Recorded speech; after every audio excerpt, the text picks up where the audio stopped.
بسم اللہ الرحمن الرحیم۔ السلام علیکم۔ آج کا ہمارا ٹاپک ہے پیدل چلنا، جو کہ سب سے آسان اور بہترین ورزش بھی ہے۔ ڈاکٹرز روزانہ 10,000 قدم چلنے کو ریکمینڈ کرتے ہیں، جو کہ 6 سے 7 کلومیٹر بنتا ہے۔ اس میں آپ کا سارا دن شامل ہوتا ہے۔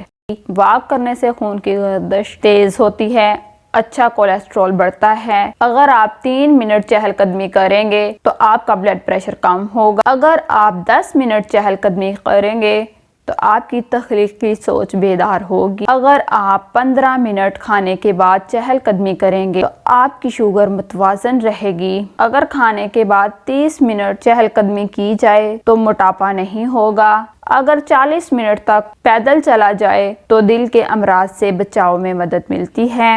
اگر 90 منٹ واک کی جائے تو مایوسی اور ڈپریشن کے اثرات دور ہوں گے۔